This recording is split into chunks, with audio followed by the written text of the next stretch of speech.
काले नहीं नारंगी रंग का क्यों होता है ब्लैक बॉक्स? 90% लोग नहीं जानते ये वाला सच। क्या होता है CVR और DFDR, जिससे पता चलेगा कॉकपिट में क्या हुआ था, गलती किसकी थी? अमेरिका क्यों भेज रहा अपने एक्सपर्ट? लंदन से भी ली जा रही मदद, कौन कर रहा जांच? जानिए।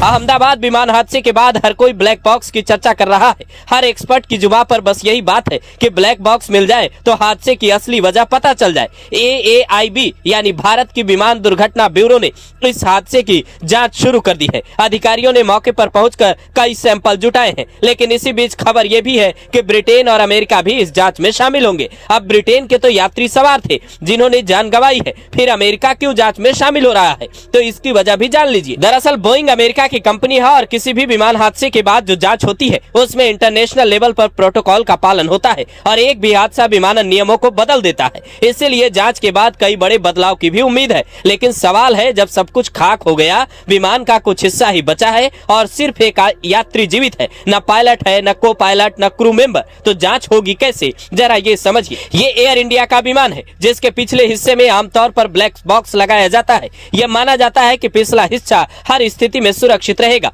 और यहाँ भी विमान के पिछले हिस्से को ज्यादा नुकसान नहीं पहुंचा है। विमान के कुछ हिस्से बिल्डिंग से लटकते नजर आए, लेकिन इसका मतलब ये नहीं है कि इतनी ऊंचाई से टकराने के बाद भी ब्लैक बॉक्स उसमें सुरक्षित रखा होगा और जाकर उसे निकाल लेना है। वो नीचे कहीं भी गिर सकता है, कहीं खो सकता है, जिसकी तलाश में हर हादसे के बाद टीमें लगाई जाती है जो नारंगी रंग के दिखने वाले ब्लैक बॉक्स की हर तरफ तलाश करते हैं।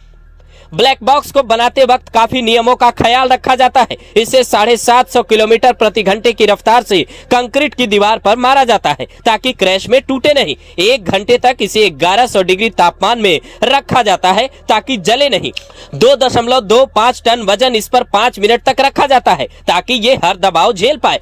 6000 मीटर की गहराई में भी इसे रखा जाता है और वहां से ये प्रॉपर सिग्नल भेजता है, जिसका मतलब है अगर ये पानी में भी गिरे तो ब्लैक बॉक्स का सिग्नल मिलता रहे।